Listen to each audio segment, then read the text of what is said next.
안녕하세요. 시니어를 위한 꼭 필요한 정보 시니어 전성시대입니다. 우리 시니어님들께서는 백신 접종 다 마치셨나요? 아마 대부분의 시니어님들께서는 2차 접종까지 모두 마무리하셨을 것 같은데요. 그런데 제가 댓글들을 살펴보니 백신 맞은 후 부작용 때문에 고생하신 분들도 많이 계시더라고요. 두통은 기본이고 뇌졸중 증상까지 와서 입원하셨다는 분도 계셨습니다. 저도 그런 소식을 접하고 마음이 참 무거웠는데요. 더 억울한 건 그럼에도 불구하고 제대로 된 보상조차 받지 못했다는 겁니다. 그런데 정부에서 백신과의 인과성이 불충분하더라도 중증이든 경증이든 의료비를 지원해주겠다고 발표했는데요. 그 금액이 무려 최대 1,000만 원이라고 합니다. 그래서 준비했습니다. 어떤 경우 지원금을 받을 수 있는지, 지원금 신청 방법은 어떻게 되는지, 실제로 지원금을 받은 사례는 어떠한지, 오늘 백신 부작용 의료비 지원에 대한 모든 정보를 낱낱이 파헤쳐 드리도록 하겠습니다. 그 이야기 지금 시작하겠습니다.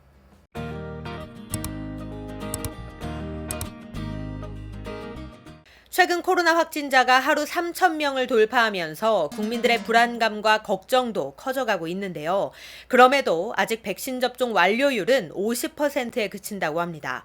그도 그럴 것이 워낙 부작용이 많은데다가 부작용이 나타났다 하더라도 제대로 치료는 받을 수 있을까? 지원은 확실하게 받을 수 있을까? 이 불확실성에 대한 불안감 때문에 젊은 층들은 접종을 꺼려하는 현상도 보이고 있습니다.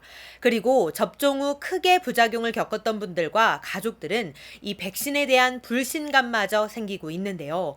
우리 시니어님들께서는 어떠셨나요? 부디 다들 무탈하셨기를 바라는 마음입니다. 하지만 댓글을 보면 부작용을 겪은 분들도 많으시기에 마냥 마음이 놓이지만은 않은데요. 그래도 지금은 쾌차하셨기를 바라는 마음입니다. 이렇듯 백신 부작용에 대한 불안감과 불신감이 높다 보니 정부에서도 대책을 내놓았는데요. 그것은 바로 의료비 지원입니다. 최대 1,000만 원까지 의료비를 지원해 주는데 그 조건에는 인과성이 불충분한 경우도 포함이 된다는 겁니다. 물론 지난 5월부터 인과성이 불충분한 환자도 지원금 대상은 됐었는데요. 다만 중증 환자만 대상이었고 그것도 제한적이었습니다. 하지만 9월부터는 지원 대상 범위를 더 확대해서 경증 환자에 대해서도 지원을 해준다고 발표했는데요. 예를 들어 이런 경우가 있었습니다. 한 40대 남성은 지난 6월에 얀센 백신을 접종하고 나서 16일 만에 사지마비와 함께 호흡곤란 증상이 나타났습니다. 병명은 말초신경이 손상되는 희귀질환인 길랭바레 증후군이었는데요. 이렇게 심각한 증상이 나타났는데도 불구하고 예방접종 피해조사반 심의 결과 접종과의 인과성이 불충분하다는 이유로 의료비 지원 대상에서 제외가 됐었습니다.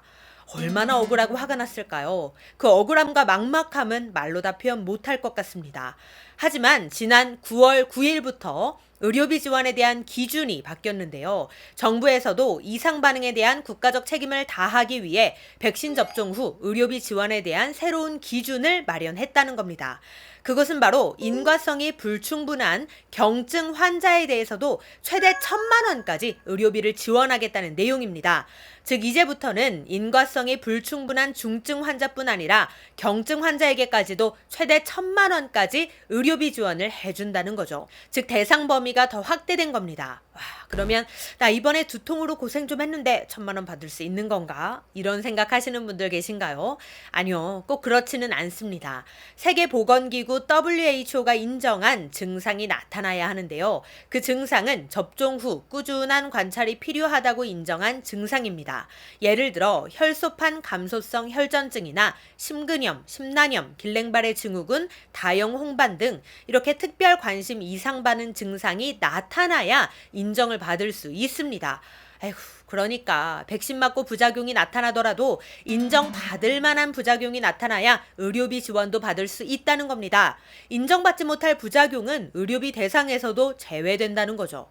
그런데 여기서 잠깐, 의료비 지원 제도는 이미 지난 5월부터 시행되었던 겁니다. 즉 이번 9월부터 경증 환자까지로 확대가 된 것이지 지난 5월부터 의료비 지원은 이미 시행되고 있었는데요. 그렇다면 지금까지 얼마나 많은 사람들이 지원을 받았을까요? 이거 중요합니다. 제도만 만들어 놓고 지원을 못 받았다면 있으나 마나 한 거잖아요. 얼마 전 한 국회의원이 질병관리청으로부터 전달받은 자료를 공개했는데요. 지금까지 인과성 불충분 환자에 대한 의료비 지원을 받은 사람은 놀라지 마세요. 단 6명에 그쳤다고 합니다. 그리고 총 지원 금액도 2,100여만 원에 그쳤다고 하는데요. 실제로 백신 접종 이상 반응이 신고된 사례는 지난 9월 기준 무려 24만 2천 건에 달한다고 합니다. 이 중에 인과성이 불충분한 중환자는 38명이었고 그중에 지원을 받은 사람은 6명밖에 되지 않았다는 거죠. 그렇다면 각각 얼마의 지원금을 받았을까요? 최대 1,000만 원의 지원금 받았을까요?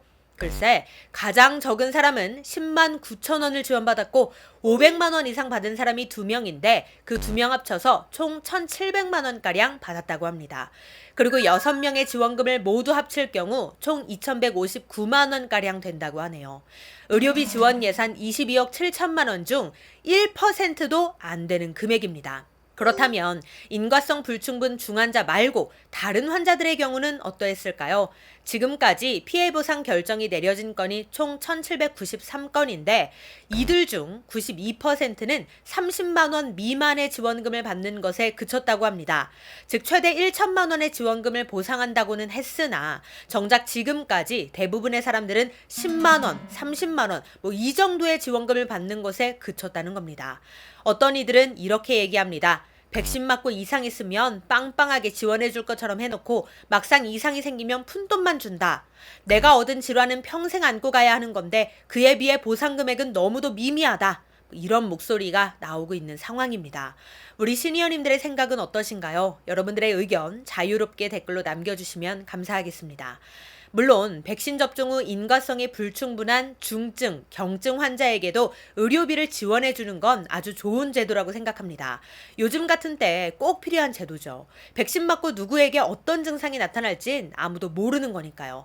하지만 지원금을 주는 것에 초점을 맞추지 말고 환자를 치료하는 것에 초점을 맞춘다면 형식적인 지원금, 보여주기식 지원금이라는 평가는 받지 않을 수 있을 거란 생각이 듭니다. 부디 이번에 새로 바뀐 의료비 지원 체계에서는 진짜로 아픈 분들께 실효성 있는 지원금이 제공되었으면 좋겠습니다. 국가가 뒤에서 든든하게 받쳐주고 있다는 신뢰를 줄 수 있는 그런 지원금 제도이기를 바랍니다. 우리 시니어님들의 의견도 자유롭게 댓글로 남겨주시면 감사하겠습니다. 오늘 내용 도움이 되셨다면 구독, 좋아요, 알림 설정 부탁드리고요. 저는 다음에 더 좋은 정보로 다시 찾아뵙겠습니다. 감사합니다.